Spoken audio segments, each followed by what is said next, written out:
Comenzamos con nuestra primera entrevista del día de hoy. Cada vez que tenemos que informarles de un femicidio, realmente se conmueve la opinión pública y también a quienes debemos, bueno, contarles o darles a conocer esas informaciones. Recientemente hubo 2 casos de femicidio con ribetes realmente trágicos. Uno de ellos fue un homicidio, femicidio y suicidio que ocurrió aquí en Montevideo, pero el fin de semana nos sorprendió otro caso ocurrido en Artigas. En ambos casos los agresores tenían denuncias previas por parte de sus víctimas. Sin embargo, no se pudo evitar que estos agresores consumaran su objetivo. Para hablar justamente de qué fallas y cómo se puede mejorar estas situaciones, que recibimos a la abogada Adriana Castro, empapada, especialista en la materia. Bienvenida, Adriana. Ya, gracias. Buen día. Bueno, en estos 2 casos recientes, ¿no? En realidad, el viernes cuando hablamos teníamos la propuesta de hablar de ese triple caso, pero se sumó otro el fin de semana.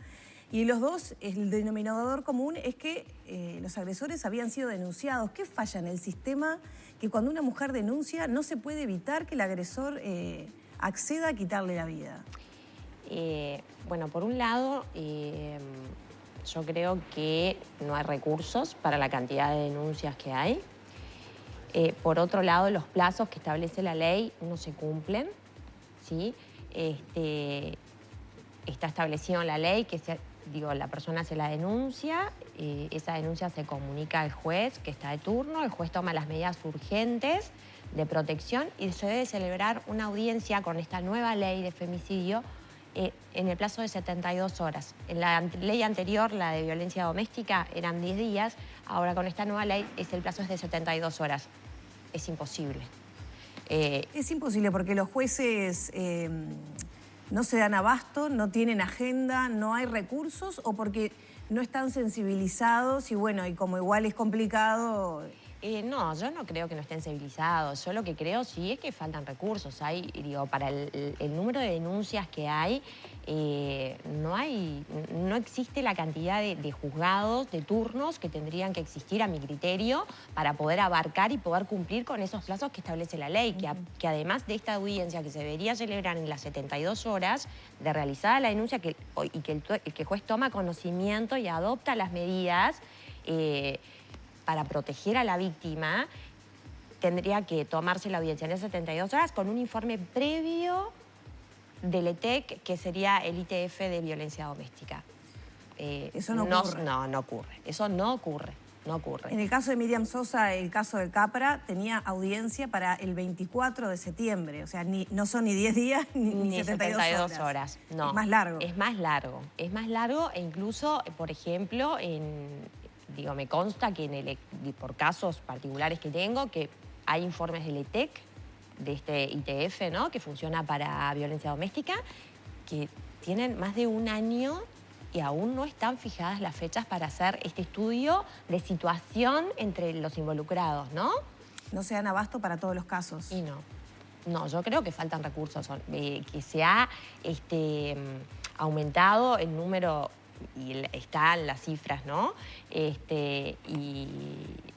No hay recursos. Yo creo que no hay recursos. No creo que haya falta de sensibilización, honestamente, no creo que sea eso, sino que no hay recursos. Deberían, en virtud del aumento de denuncias que hay, el aumento de todos estos casos que lamentablemente tenemos que ver y que terminan con la muerte, ¿sí?, de la víctima, y que por lo general siempre hay denuncias previas. Pero claro, la medida cautelar primera que toma el juez es, prohibición de acercamiento, prohibición de comunicación y demás. ¿Es efectivo eso? A veces sí y muchas veces no. Depende del caso. Depende del caso. Hay gente que realmente toma la conciencia y dice, es como un cartel de pare, ¿no? Funciona así. Y en otros casos no. Y se incumplen y se denuncia el incumplimiento. ¿Y el incumplimiento no debería configurar desacato? Por supuesto, está previsto en la ley. ¿No habría que dar el paso inmediato? La persona no debería ser privada de libertad. Está previsto en la ley que el incumplimiento de las medidas cautelares configura el delito de desacato. Claro, porque bastaría con que se notifique al juzgado correspondiente de que hubo un incumplimiento de la medida que se había previsto y que ese operador judicial levante el teléfono y diga, fulano incurrió en desacato, elévese al juzgado penal correspondiente. Exacto. Pero hasta ahora se le intima al agresor. Se le intima. O le hace desacato, hay algunas sentencias, donde sí se ha procesado al agresor por desacato en virtud de este incumplimiento de las medidas cautelares. Yo insisto... Son los mínimos los casos, en definitiva, entonces, por lo que decís. Sí, sí. Yo escuchaba el fin de semana al presidente de la Asociación de Magistrados, el doctor Alberto Reyes, que tiene una mirada muy coincidente con lo que vos acabas de decir. Es decir, se creó el ámbito normativo, el marco normativo, la nueva ley. Que la nueva ley está bárbara, a mi criterio, porque tiene plazos muy prudenciales, ¿no? Como decía hoy,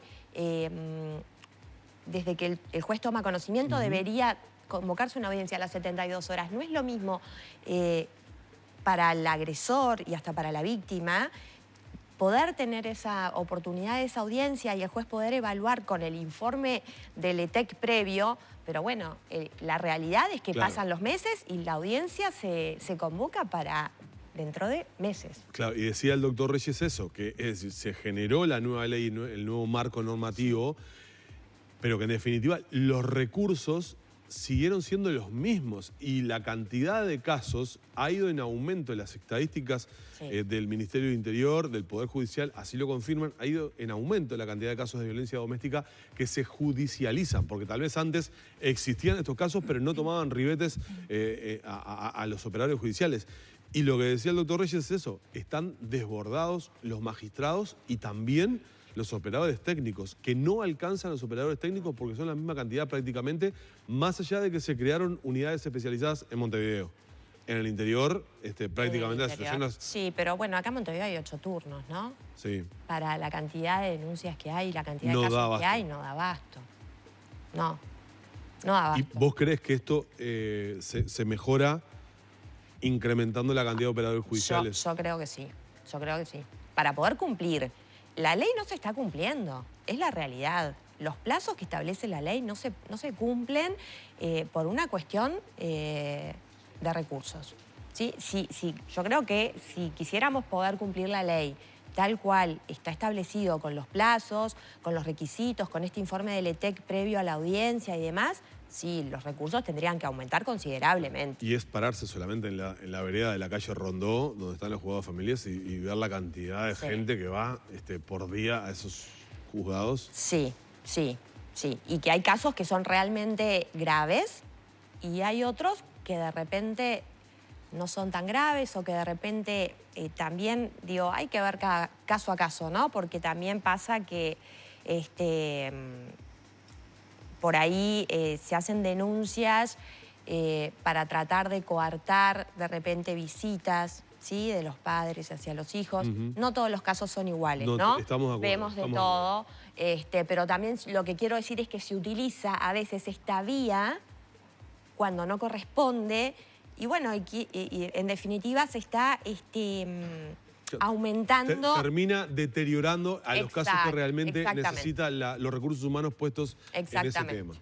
Pero del total de los casos, ¿cuántos son en porcentaje estimado los que, digamos, no revisten gravedad y tienen otro objetivo y que...? No, son los menos, ¿no? Son los menos, pero también se utiliza. Se utiliza esta vía también. El apercibimiento que se le hace al agresor cuando transgrede las medidas cautelares, ¿eso es una falta de valoración o también responde a falta de recursos? Es decir, se le llama la atención, se le intima, pero no hay otra medida más que decirle. En algunos casos con hombres con antecedentes penales, como por ejemplo el caso de Capra. Sí. Bueno, sí, se le intima. Existe la famosa tobillera, ¿no? Pero que a veces tampoco hay. Claro, no hay disponibles. No hay disponibles.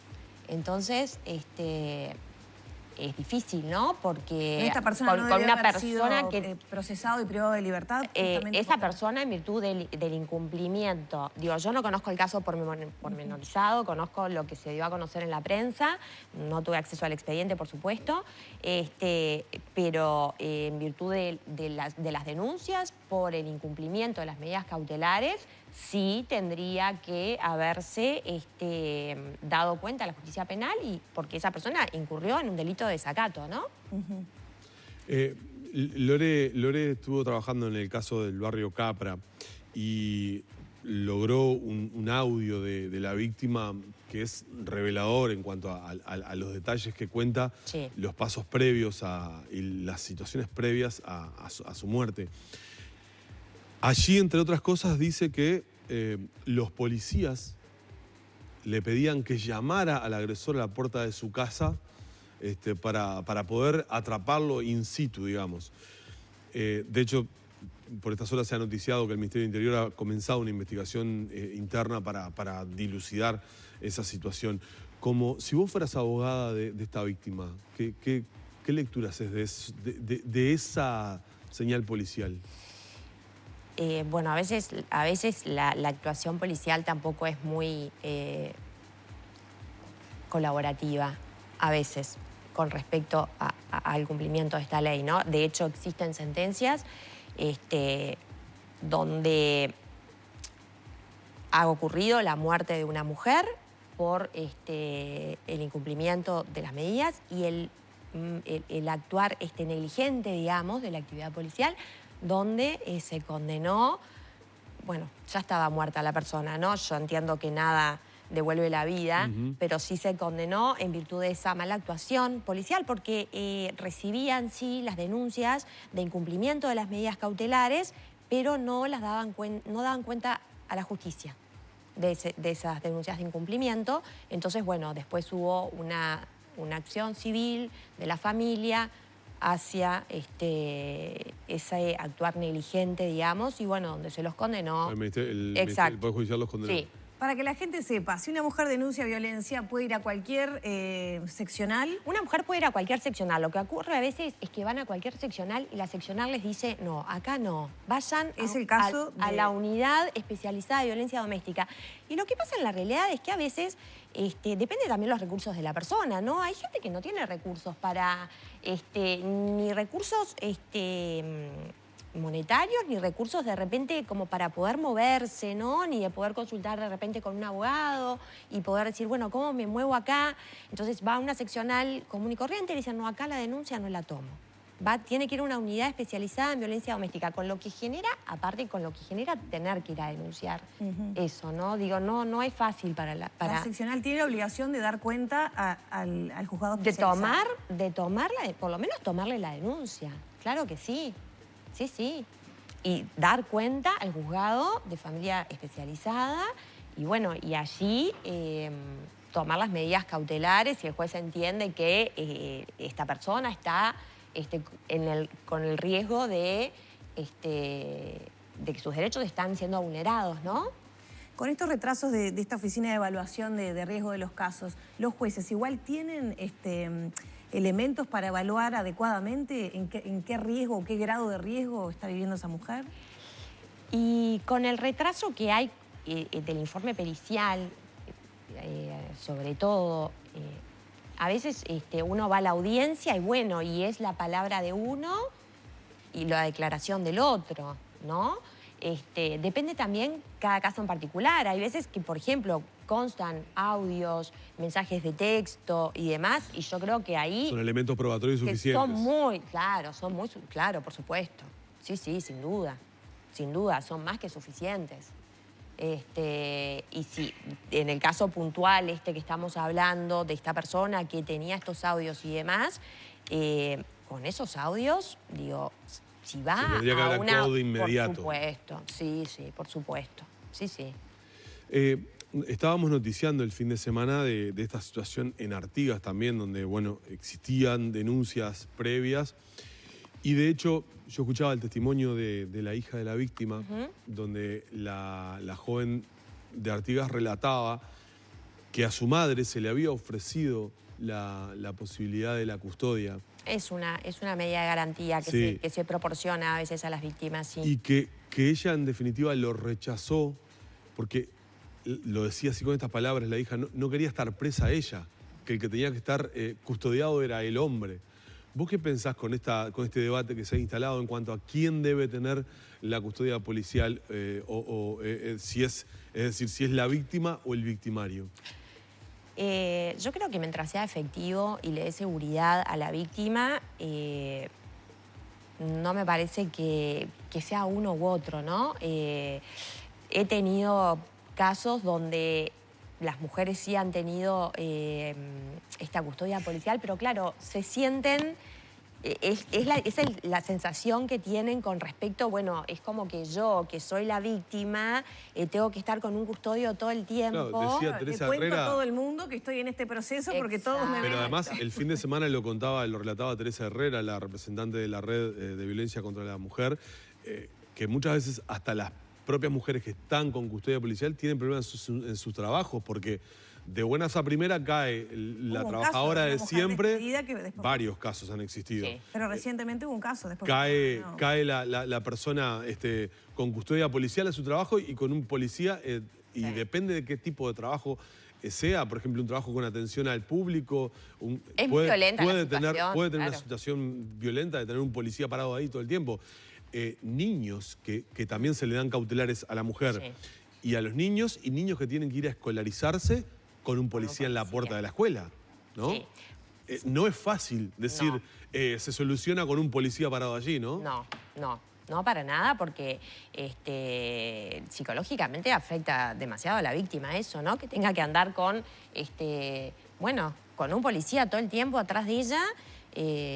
Bueno, y si hay niños, peor todavía. Yo no veo que sea muy positivo digamos, esa medida como para garantizar. Quizá la tendría que tener el agresor. Sería más lógico. Para tu experiencia, ¿han aumentado, o sea, las cifras dicen que sí? Vos que estás todos los días ingresando a los juzgados, ¿lo notás ese aumento? Sí. Y que están desbordados también. Están desbordados también. Y que no se cumplen los plazos, insisto, es porque faltan recursos. O sea, hay muy poco recurso humano para poder soportar la cantidad de denuncias que hay. Realmente es imposible. Bien. Gracias por este testimonio, este Bueno. relato, la experiencia tuya, obviamente, a nivel de los estrados judiciales, sobre esta situación que volvemos a abordar una y otra vez y que, bueno, definitivamente, más allá de una discusión de fondo sobre la temática de violencia doméstica, tenemos como Estado, creo, también dar la necesaria discusión del debate presupuestal para poder atenderlo, ¿no? Sin duda. Gracias, Elena, por No, por habernos favor, acompañado. gracias a ustedes. Cerramos la entrevista por acá.